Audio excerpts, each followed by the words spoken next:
He's a business leader turned CIO turned digital transformation advisor, a disruptive growth coach, angel investor, and advisor CIO. He co-founded automotive world's largest CRM program in Tata Motors, which is deployed to 50,000 plus users in 5,000 plus outlets. This helped Tata Motors reach top of CSI in CV and be consistently in top 3 in the PV businesses. He then took over as Tata Motors CIO and led its digital transformation efforts during his 8 years as its top IT leader. In fact, he also modernized the technology and pushed cloud adoption as well as mobile as key IT levers. He then worked with GE Transportation as the international CIO, leading IT for its APAC and EMEA regions. He then set up Jagdish Belwal Advisory to help accelerate organizations and IT ecosystem in their transformation, coaching, and while advising CXOs as well as CIOs on holistic strategies. He's a founder member of CAN, which stands for CIO Angel Network, through which he invested in a diverse set of startups. He also hosts a famous talk on LinkedIn, which goes by the name Clarity Chat, which happens on every Saturday. In fact, he recently completed his 25th milestone. And folks, running a live show consistently for 25 weeks is not a joke. Jagdish, I think kudos to your efforts. Jagdish enjoys golf and trekking, and he also fulfilled his life dream of trekking to Kailash Manasarovar in 2007. And folks, today's episode is very, very special to us because we can't believe that we are doing the 175th milestone episode within 19 months. And we are extremely humbled to have Jagdish Belwal part of our show. In today's episode, let's chat with him and also get his insights on a framework on building a strong and resilient you. This is the Guiding Voice podcast series, TGV, for a better future. This podcast is to help professional students, IT employees, and entrepreneurs to shape their careers. Folks, in case if you have not rated or reviewed our podcast on Apple or Podchaser, request you to provide your rating and leave a candid review. Because every constructive feedback will be taken in a positive way and you will see us grow. In fact, every rating and review will motivate us to bring in more and more useful content to you. This is your host, Naveen Samala, and I have about 18 years of rich and diverse experience in the field of IT. And in every episode, we interact with industry experts or thought leaders or academicians or coaches across the globe to drive some insightful conversations that will help our audience learn some amazing things. Also, we share an interesting trivia or a fun fact towards the end. And folks, you'll acquire more knowledge by tuning into TGV per every minute than any other podcast in this space. That's a challenge from our side. Thank you so much for tuning in. And today we are going to discuss building a strong and resilient you. As announced earlier, we are pleased to have Jagdish part of TGV's journey in shaping the careers and lives of millions across the globe. Jagdish, welcome to TGV. Truly honored and humbled to have you here. Congratulations on 175th episode of TGV, and it's such an honor to be part of that 175th episode. I did 25 episodes of my Clarity Chat, and I was thinking that it's great shucks, but I have really many more miles to go before I even catch you. Wish you all the best. I'm sure you will do that because I've been following your talk show for quite a long time. And sometimes I join for 10 minutes, 15 minutes, and suddenly my recording comes. So there is a lot of conflict, but it is going really well. And thanks for doing that. In fact, we are following in the same path and quite inspirational. Thank you, Naveen. Thank you for having me here. It's a pleasure. Pleasure hosting you, Jagdish. Jagdish, you had crafted an illustrious career for yourself. Can we briefly talk about your career journey and top 3 things that have helped you so far? So, Naveen, I grew up in Uttarakhand. Then I went to training school when I was 10 in a hostel. Came back into MNNIT Prayagraj. Campus selected into Tata Motors Telco. Got an opportunity to go into IT, but continued in mechanical engineering. Pana chalana tha. And then I went to Hyderabad. So that was the first phase of my career, being an excavator service engineer, spending 15 to 20 days in the field, repairing excavators, erecting huge 75-ton cranes, and getting suntanned. My mother used to be worried about my tan, by the way. and then to the service headquarters in automobiles in Mumbai, and where I got an opportunity to do some business transformation programs. Worked on improving the profitability of commercial vehicle dealer workshops. I took Kaizen from the factory floor to the dealer workshops and improved their productivity and efficiency. And that's when I was called in to serve on the CRM as a founding member. That starts my second part of my journey, which is moving into IT. I joined CRM as a service subject matter expert, but quickly got into like development, deployment, support, and all those kind of things we were building afresh. At that time, it was one of its kind programs, which once it became successful was adopted by most of the Indian automotive industry. So most of the Indian automotive companies today are on a centralized dealer management system with a CRM running on top of it. And I can proudly say that, we started it in Tata Motors. It has become world's largest one, as you mentioned. That sort of got me the CIO role. And that's the third part of my career. That means making an impact now much larger than sales and marketing and customers. So I took the same learnings and insights and started major programs in supply chain, manufacturing, corporate finance, shared services, and we were able to make a big difference collaborating with CXOs, running programs very holistically. That means technology plus change management plus process transformation, etc. And that's when GE called. So I'll just add a little bit more. Having done that, it was the world of SMAC, Social Analytics Cloud. And we became the early adopters thanks to our telematics program, which was an IoT program, which made us move to the cloud. And then quickly created a sort of digitalization strategy where we decided to go cloud first, mobile first, and invested in high performance analytics platforms.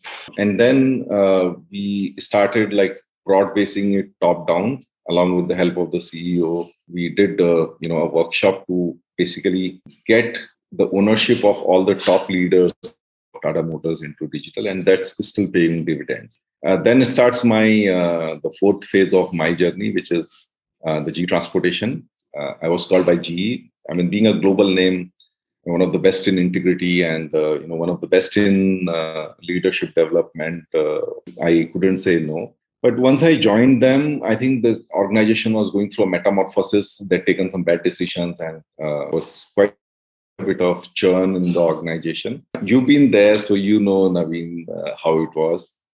That bet didn't work out, and within 3 years, my business got sold to another one, and I decided to come out and start my own advisory.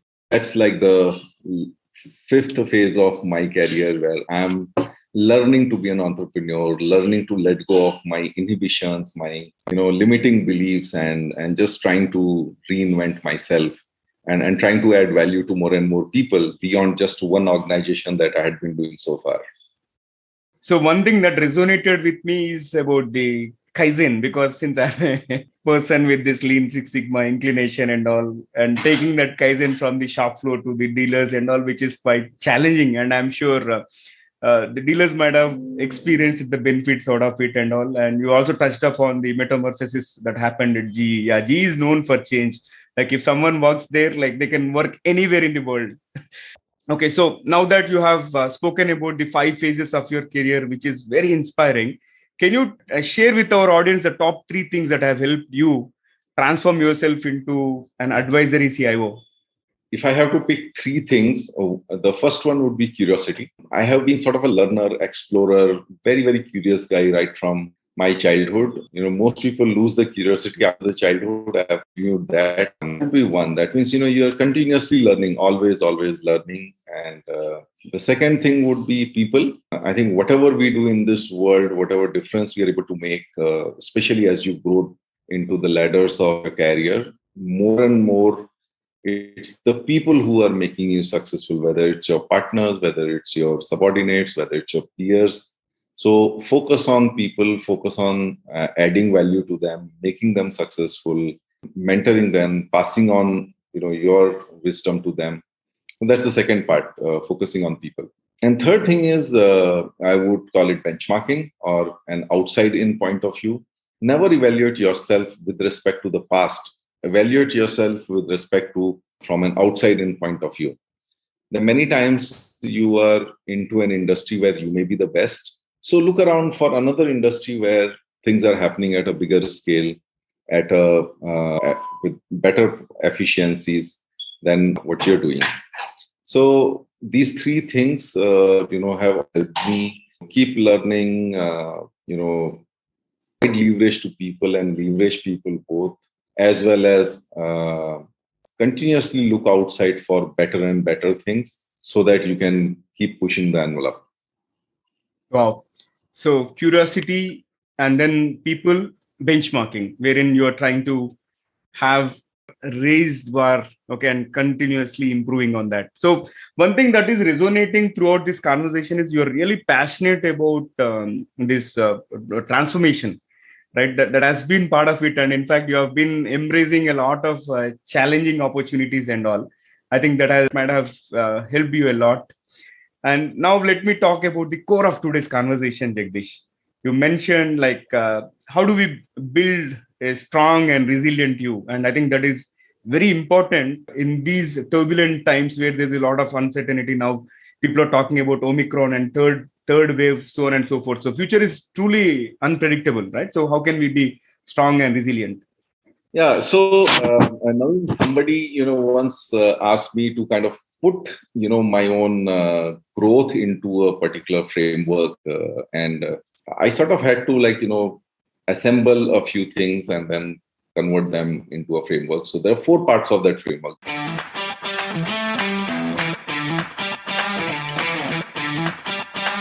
The first one is the foundation of self.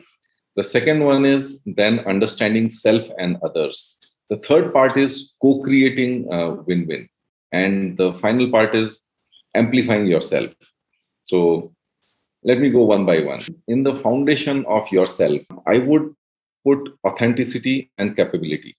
Authenticity is being who you are, being absolutely honest about it. And, I don't have any other words than to say that, being who you are. Okay. Now let's look at some manifestations of it, being who you are.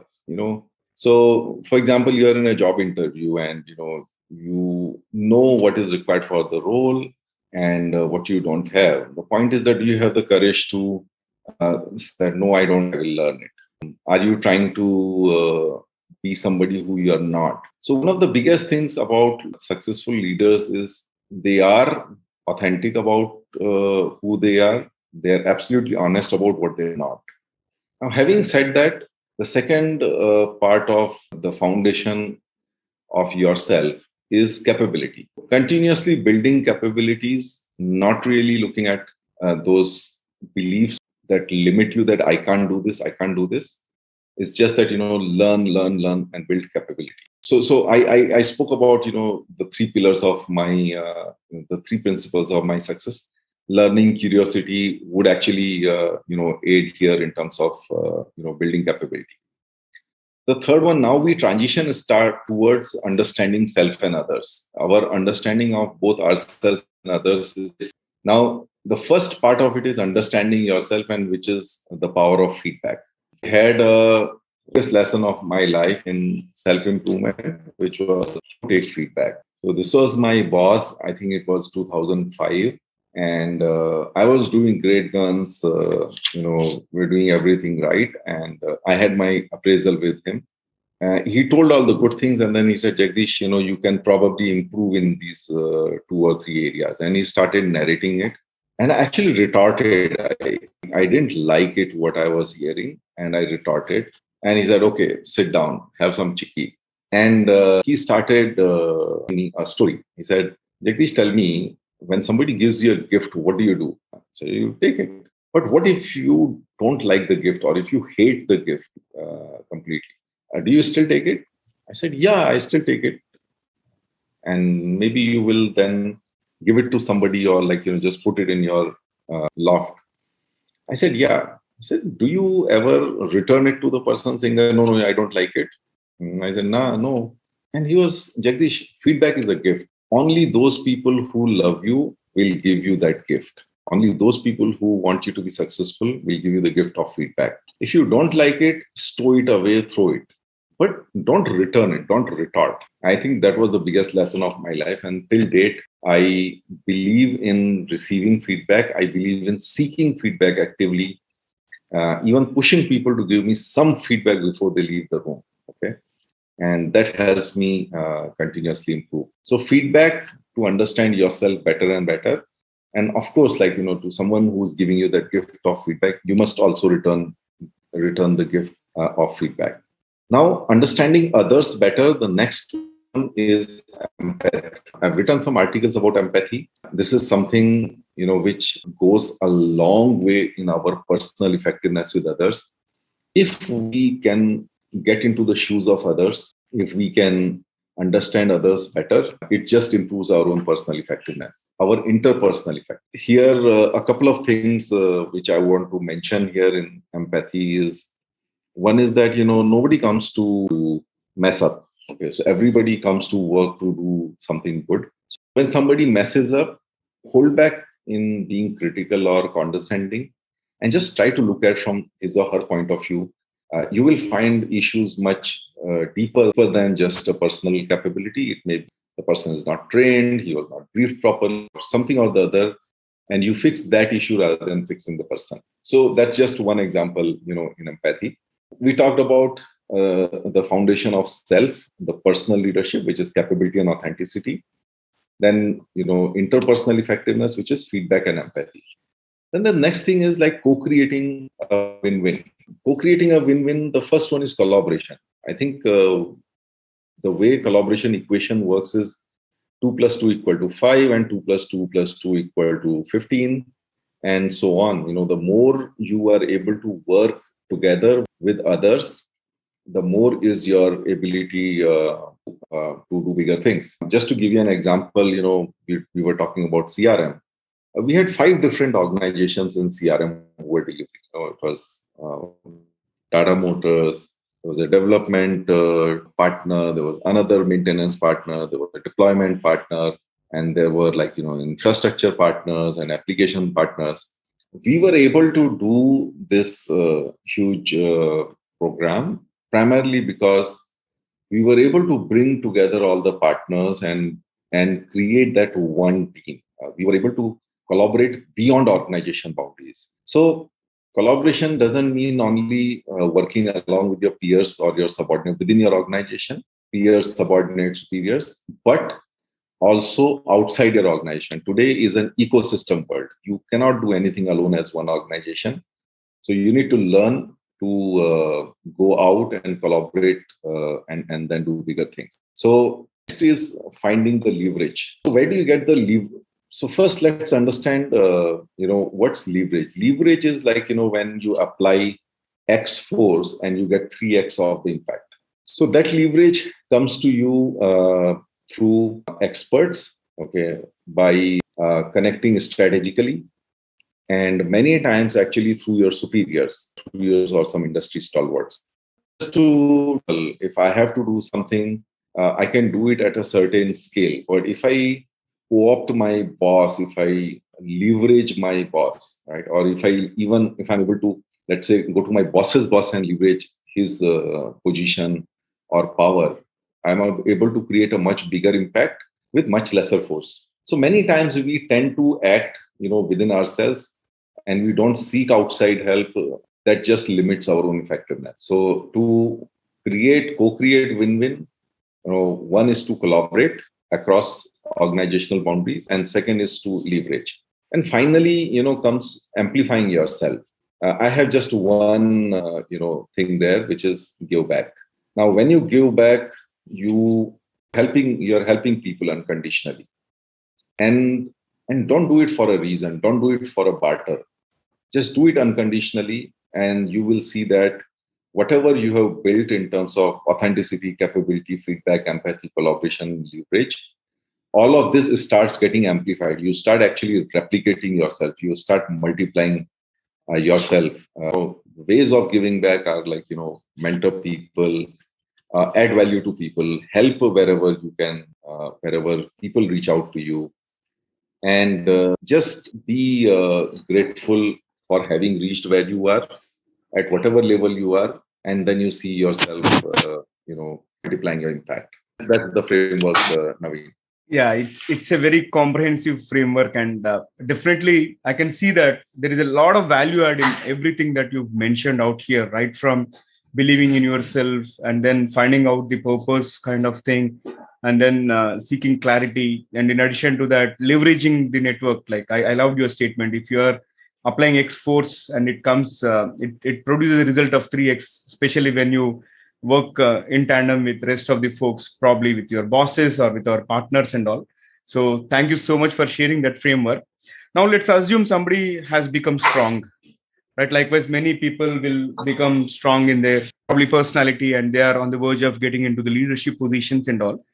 And there are many of their peers around them as well. Like, what can we do to make them stand out from the crowd? What can someone do to be unique? So, Naveen, I mean, this 7-step framework that I gave, I mean, if you really start following even, let's say, some of it, okay, especially the personal part of it, you will really be able to, differentiate yourself. Let's take one by one. Authenticity, okay. I think all of us are trying to be someone else. You look at your resume and what you really are. You are, I mean, you're not what you write in your resume, right? You're not what you're trying to bring out. There are things that you're trying to hide, right? There are things you're basically a little, shy or ashamed about. I mean, no need. I mean, for me, I mean, why people sometimes respect me is because, like, I'm pretty open about my weaknesses. I'm pretty open about my, the decisions that I have made badly out there. So just be a human. Just understand that every human has a strengths and weaknesses, and be open about your weaknesses. Now, tell me, how many people do you see out there who are comfortable with, the negative parts of themselves? Very few, right? You start being that, you start differentiating yourself as a genuine, authentic person, right? The next thing is that, everyone is wanting a much bigger jump, in much fewer number of years. Now, then comes the capability part. So, are you really build capability within yourself, which sort of gets you the new role? So we tend to, put the money and the power upfront, okay, rather than the capability part. I would say, in fact, I was mentoring one security leader, and I think he had changed some 7 jobs in 8 years or something like that.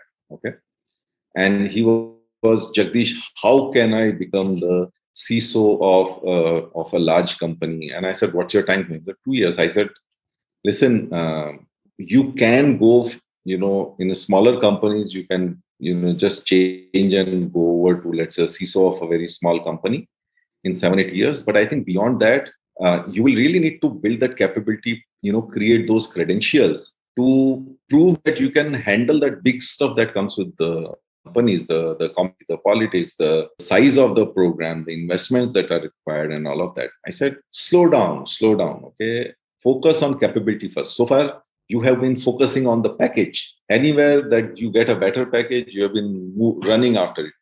Is it right or not? And he smiled and said, yes, that's been my focus. I said, no, start focusing on the capability first. Okay. So, these are just like, two things out of that. But, apart from that, like, if how many people really give feedback generously, start doing that, you'll probably differentiate yourself, right? Being an empathetic person. Today, everyone is like, after their own goals, after their own, anxiety, after their own, like, sort of objectives. People stop by to, like, really, stand in your shoes and look at you. Do that. You will differentiate yourself. Absolutely. It makes complete sense to me. Like you mentioned about being authentic, like being the real you, wherein these days, if we look at the social media, everybody flaunts their success stories, but nobody accepts their mistakes and all, right? That is what came to my mind when you mentioned about it, right? And yeah, instead of focusing on the packages, why don't you focus on your own development and the capability? Because that way, at least you don't have to rush. And nobody is measuring you like, do you want to be the CXO in the next 5 years or 10 years? And even if you get there, are you successful? That matters most, right? That all right. Yeah. Thank you. Thank you, Absolutely. Jagdish.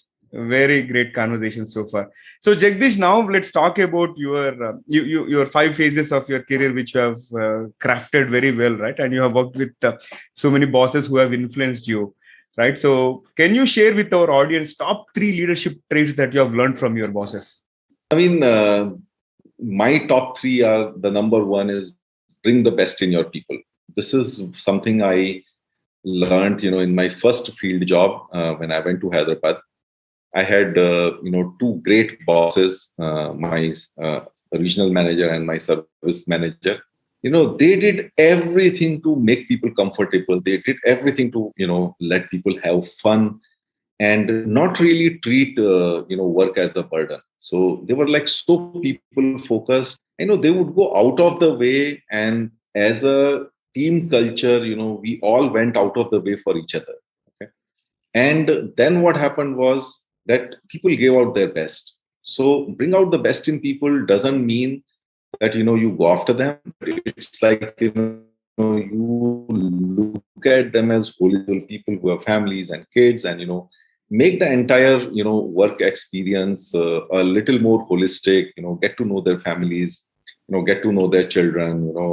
Organize things with not just like the bachelor parties, but something that involves their families, and that's how you bring out the best in people a little more holistically, right? So that's one part.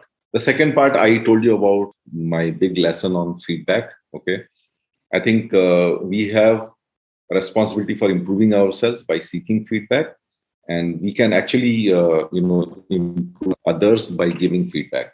And as you get into a leadership role, the opportunity for you to give feedback to others to help them grow themselves, to help them mentor, is exponential. So I use the opportunity to give an honest and blunt feedback to people, and make it constructive. That means give some suggestion that how can you improve this. I continue doing it. I run a startup with each of my team members there. We run a fortnightly process of two-way feedback. So I tell them what they can do better, and I don't let them go unless they tell us what can we do better as an organization. So, and the third one, Naveen, would be enjoy the journey. Okay. So in the same office, we used to have these conversations that I mean, today you're going great, you're spending 16-hour days, and then and you are on a roll. Tomorrow the market slumps and goes down. You would still be working 16 hours days. You will probably be getting fired left, right, and center for not making your numbers. So what's the purpose of it? It's all transient, right? So let's do it, but let's enjoy the journey as well. Whenever any opportunity, enjoy the journey, because the working world is very, very transient. So if you're just working, and you forget to enjoy life, you forget to enjoy the company of the great professionals that you're in, if you are not enjoying the personal side of people, that means you only know people as their roles and not as real people. I think it's all remains transient. If it becomes real when you go beyond the work and the deliverables, and really enjoy with your colleagues and team members. Your colleagues and team members should become your friends. So, from the conversation so far, one thing that is standing out is you're so much of people focused. That is the first thing. Second one is feedback, be it giving the feedback or seeking feedback.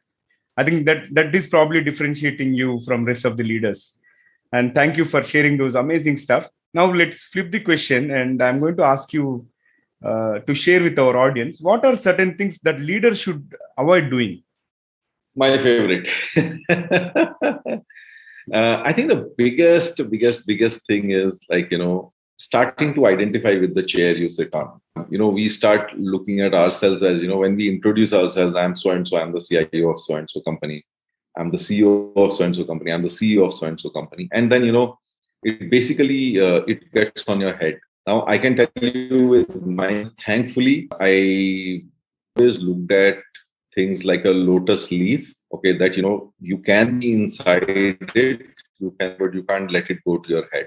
So, when I came out, I was pretty comfortable. I knew that one, I'm not going to get so many calls. Second, there are many people who will not return my calls. Okay. Third would be that, may not have as many friends as I thought I had. Okay. And yeah, like my one call could get a lot of things done, no longer. I was clear that I need to be comfortable with all these realities of life which come with the chair. Okay. And which don't necessarily belong to you as a person.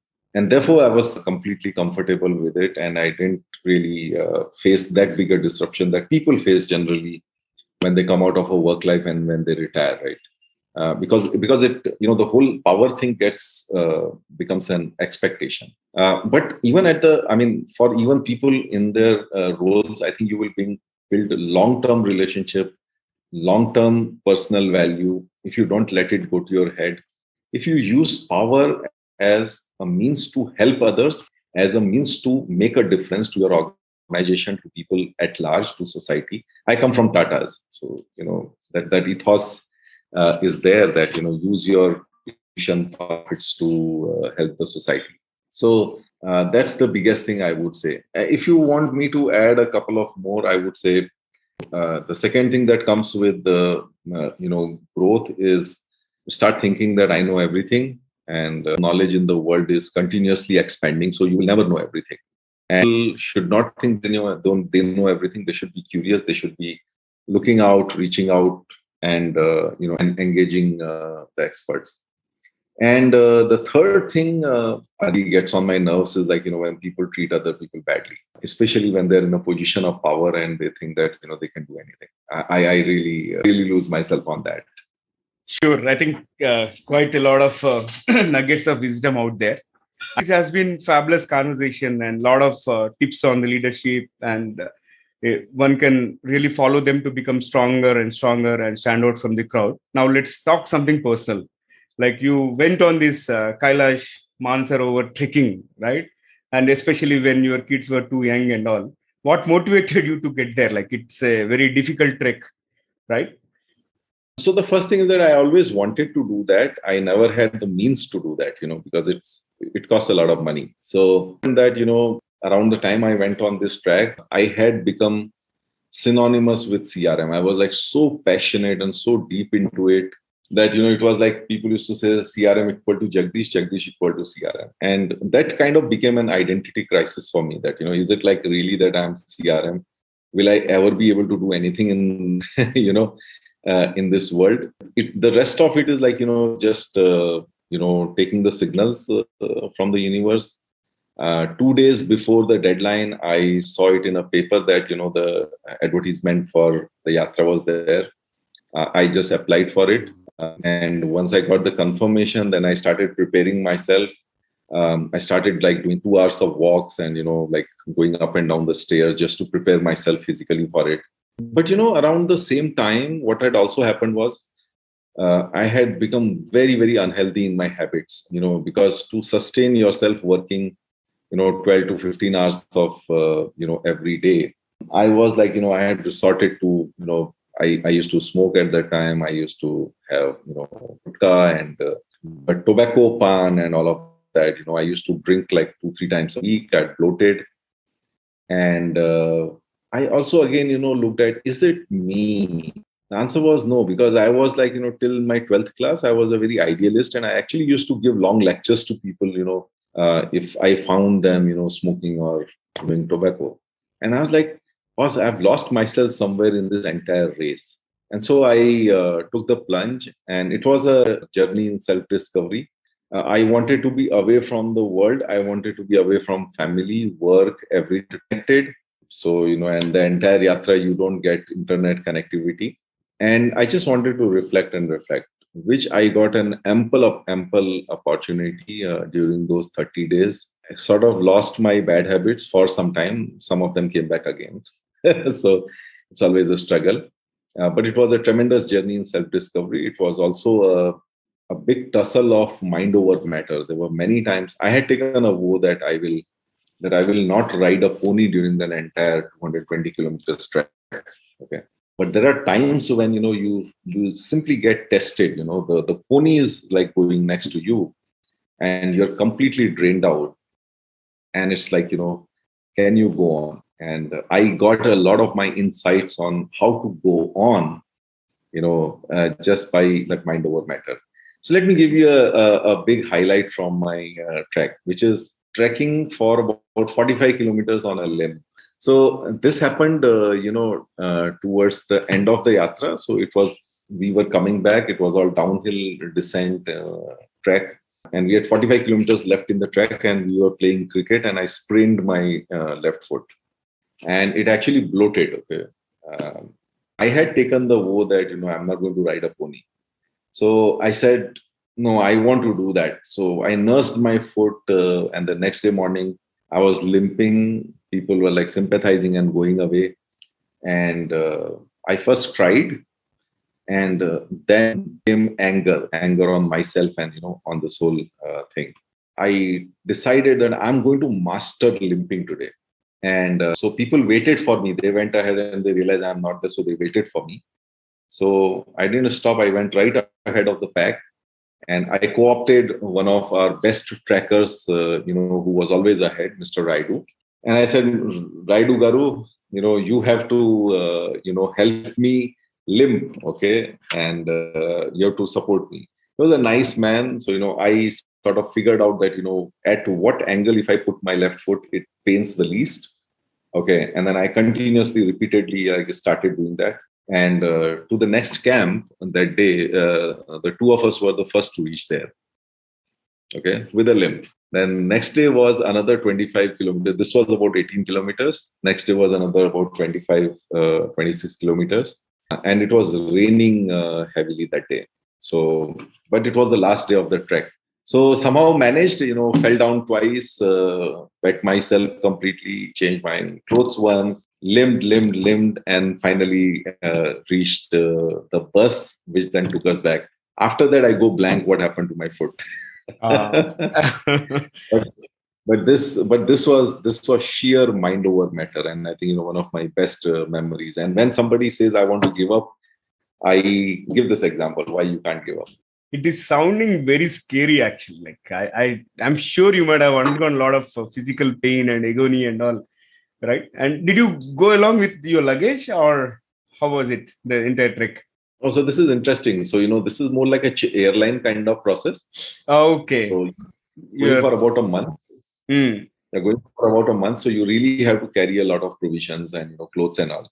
So what you do is you carry a small bag with yourself and maybe a small bag with your coolie, okay, porter as they call it, and the rest of it you actually just submit it as a check-in baggage. Okay. And there are pictures of ponies, which carry them to the next one through a shortcut. Oh, okay. Got it. Yeah. I think you are going to cherish this forever, and definitely a wonderful example for never give up attitude. This has been a fabulous conversation so far, and now let's shift the gears and would like to know more about you from your personal perspective. And I would like to kick off a rapid fire round if you are ready. Sure, absolutely. I love rapid fire. Okay, great. And I'll try to make it as interesting as possible, and you can answer very crisply. All right. So. Yeah. Let me fire the first bullet, Jagdish. Given a chance to time travel, would you travel to past or future?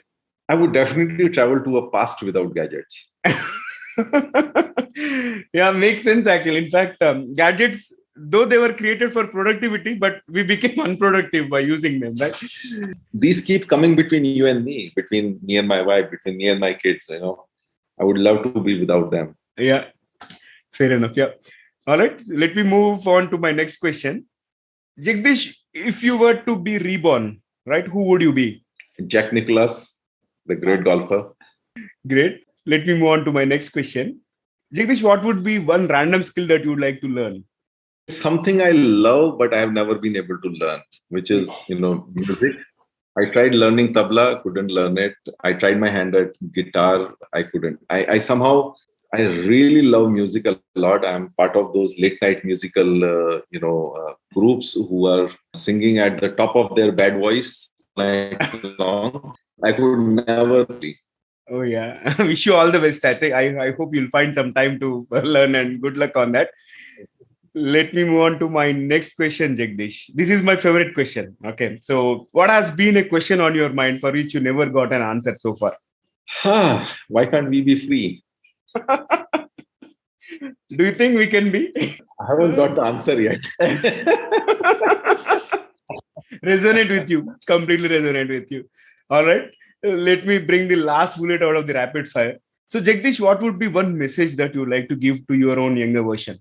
I would say don't try to control everything. Life takes its own course. So, the goals are there, but, I think we need to enjoy the journey. So don't let anxiety get the better of you. Don't let various goals and milestones get the better of you. Enjoy the journey. So I want to narrate a small incident here. When I joined Tata Motors in '95, when the IT was at its peak, everyone, all of us GETs, we got a chance to get into IT. Okay. And I was one of the few people who said, I don't want to do it because I'm a mechanical engineer. Mujhe pana chalana hai. I want to work as spanner. Okay. Spanner and hammer. And fast forward, then when I was a service engineer, I used to dream of becoming a service head. Then I moved to automobiles. I used to dream of becoming a service head in automobiles. And then I got into something completely new, which was CRM. Okay. And there I didn't know where I want to be. Okay. And finally I became CIO. And ironically, I became the head of, an IT related department, which is CRM. Exactly, I think around 10 to 12 years after I rejected IT as a career option in the first place. I became a CIO where in the second year of my career, I had rejected IT department as a chosen department, even when everybody wanted to go for it. So as I look back, life takes its own course. You just have to do what your heart says and enjoy the journey. That's the most important thing. Wow. Enjoying the journey. Yeah, that's quite important because we need to have those, we need to reminisce those memories in future and probably, make a mark for ourselves. All right. So this has been fantastic rapid fire. With that, let me flip back to the mainstream and ask you one final question for today's conversation. Jagdish, what will be your one piece of advice to those aspiring to make big in their careers? Yeah, I would say first thing, get out of your comfort zones. Your comfort zones are sometimes made up of your belief systems. I can do this, I can't do this. I can do this, I can't do this, right? This is tough, this is easy. Okay. So I think get out of those voices and try to do something that really makes you uncomfortable. Second is, there are no shortcuts, so do your part, build capability. Don't be after a package. Be after building some capability which has, you may change less often, but you may get bigger raises. Third thing is, trust the destiny. I just narrated to you, how I got into I made success in a career which I rejected in the second year of my, starting my career. So you just have to trust the destiny that it takes you where you are supposed to go. And I think the biggest thing is enjoy the journey. Don't let the stress get better of you. Don't let anxieties get better of you. Enjoy the journey and colleague, friends. Enjoy the journey with your family, your kids, and that's how you can make the whole thing more meaningful. Actually, Quite an enlightening conversation so far. I loved each and every bit of stuff that you have mentioned, and I'm sure it's going to benefit our audience immensely. So, Jagdish, thank you so much again for joining us and being part of TGV's journey in shaping the careers and lives of millions across the globe. Thank you, Naveen. It's been a pleasure talking to you. I think very, very intelligent questions, I must say. Oh, thank you. Thank you. All right. So, folks, before we move into the previous section, here is a small request to all of you. In case if you have loved this conversation just like I did, and if you find it useful, request you to share with at least 3 of your friends or colleagues who can benefit from TGV. Thank you so much in advance. All right, now let's hop on to the previous segment of today's episode. So today we had a very deep discussion around building a strong and resilient you. And I'd like to bring a question around one of the resilient leaders, Abraham Lincoln. And today I would like to share a least known fact about the great leader, Abraham Lincoln. Do you know he was inducted into the Wrestling Hall of Fame? Not many people knew the fact that Abraham Lincoln was a wrestler as a young man. And in fact, one stunning fact is that he was defeated only once in approximately 300 matches. Quite surprising, isn't it?